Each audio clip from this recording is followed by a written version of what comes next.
Arne, can I get the first latest on Gravenberch and Curtis Jones and Isaac? Yeah, you can. Ryan trained with us yesterday, and the other two didn't yet. Are you expecting them? What's the time scale on those? Yeah, as I said many times, in the end phase of the injury, things can go slow down a bit, and things can go faster. Let's wait and see where they are. But like I said, Ryan trained with us for the first time yesterday. Will train with us today, and then we're gonna make the call if he's able to start, yes or no. And the other two are probably 99.9% sure not in the squad Saturday. You talked about squad depth after the game against Crystal Palace. What is it you think you're missing? What did you think that you need? We miss nothing, so I'm happy that you asked this question. I'm completely happy with the team, with all the quality we have, and I'm also completely convinced by the strategy and the policy we have. But that makes it the issue, if you could talk about an issue, is that not all of them have had a proper pre-season or have been injured during the season. So then when 3 or 4 are injured, you go back to 16 players. So I am a firm believer in the fact that 20, 21 players are enough, but you have to keep them fit, as we did last season. And we are struggling a bit more to keep them fit for, in my opinion, obvious reasons, because Alex is a great example of this. Came to us, I think, the 1st of September. A few others have missed out on pre-season. A few others have had their injuries in pre-season. So it has been more difficult than last season to keep them all available. And if then a few of them are not available, then it comes down a lot towards the same players. And maybe last season we were more lucky, or now we're a bit more unlucky. Again, no excuses for our results before people are going to say this again. But we had to play a lot of away games with only 2 days rest in between. And that would have been a difficult schedule for every player last season. And I mean a player that has been fit throughout pre-season, throughout the whole season. But that has not been our situation, and then I think you have to manage it, because upcoming week is again free in 7 or 8 days. So there's nothing to do with the squad depth. It has to do with how we've went through the season in terms of injuries and availability, and players available to play every single time 2 games in 3 days. Finally, for me, there's been a lot of speculation about contract negotiations for you. Are there talks ongoing? Can you tell us? This is the last question I was expecting. I think my focus could be completely on getting Liverpool back on winning ways, and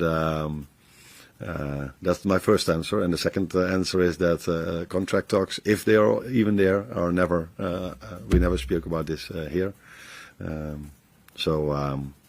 But let us first start to win again. That's where my main focus is on. Arne, you mentioned there about the injuries that your team is suffering with and have suffered with across the first few weeks of the season, and the fact that the schedule is as demanding as it ever is.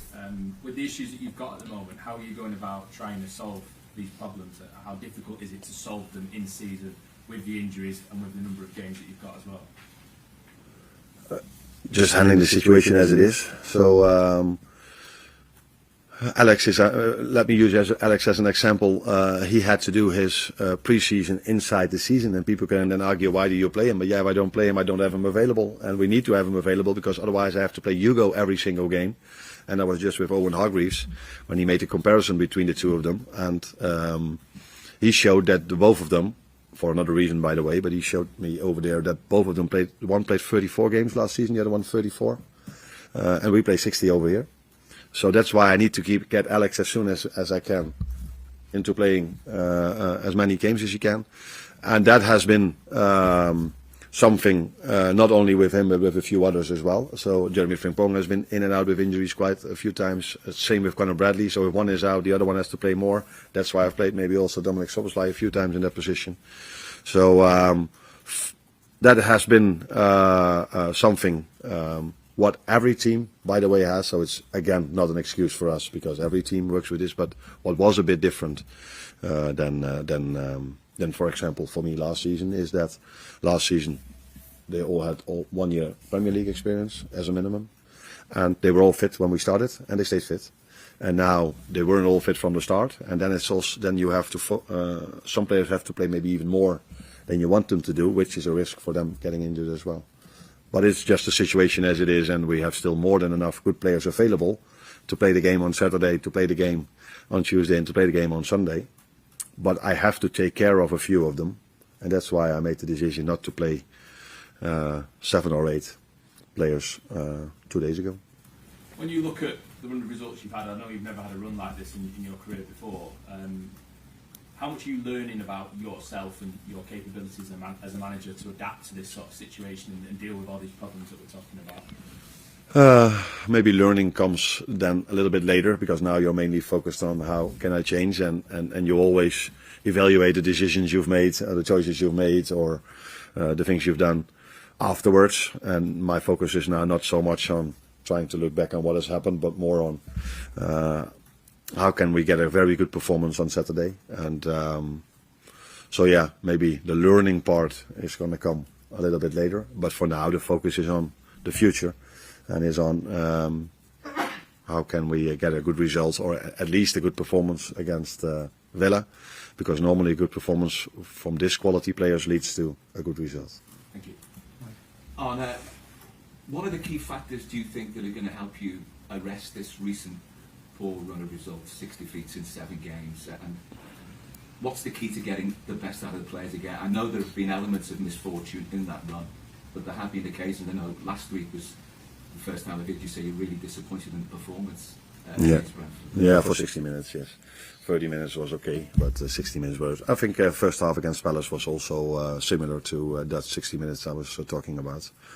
Yeah, the thing that gives me the most confidence is the quality of the players we are having. So and the amount of chances these players are still creating. So this will eventually always lead to these players scoring more goals than we've done till now, and we have to address certain other things. But yeah, if I talk about that, if I'm speaking about what we have to improve, people then tell me I'm using excuses. So maybe it's better now just to say we need to address certain things to do better. But there are a lot of positives to go into this week as well. Like I just said, quality of the players is the first and foremost, and the amount of chances we create from open play is still good enough to compete for the positions we want to compete for. I know one of the things I'm sure you want to address is maybe the lack of physicality in elements of, in times of some of the recent matches, particularly last week. Obviously the players are trying to win their battles. On occasions, is it down to sort of a lack of confidence that sort of, you know, because things are going wrong, one thing leads to another? Because that can be a really important part, but it is a really important part of the game. Yeah, no, it gets more and more important in every Premier League game, let alone in games of ours.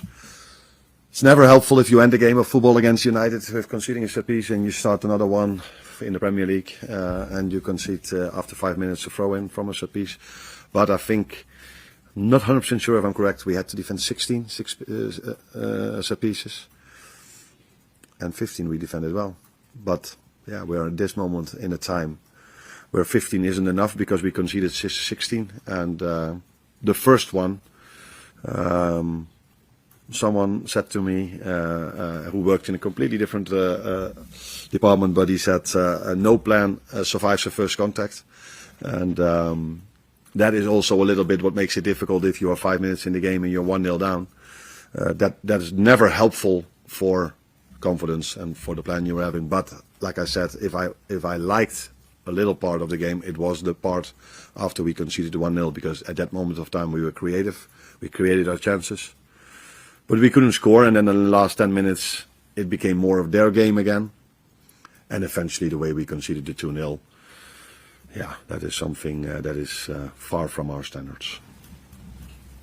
Hi Arne, there's been a lot of discussion in the last few weeks about long balls, and then discussion about your discussion of long balls.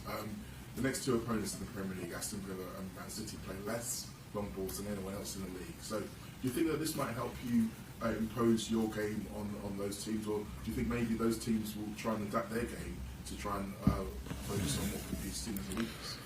No, they're also really good at that. So Chelsea played their own game against us. They brought the ball out from the back as well, and we didn't win that one as well. So again, when people ask me after the game, why was it difficult, I try to explain why it was difficult.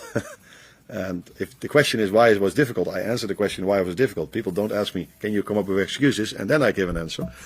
So I try to explain why it was difficult. And I did this only for the first time after United, because the games before that I felt would be stupid to tell so, because I'm not 100% sure if everybody is already noticing what we're seeing. Then I underestimate a lot of analysts throughout the country. But if it happens after the 10th game and 9 of them were so much focused on long balls, then I think it's fair to say for me, if you ask me the question, why is it difficult, to say this without opening the eyes of upcoming opponents. These two teams we face now indeed bring the ball more out of the back, but they're also really good in it. So I think City is a high-pressing team. We're really good in high pressing, but I did see Villa being able to play through that multiple times. And if I'm 100% correct, I think I am. They won the game by a set piece. Yeah. So another time, the importance of a set piece.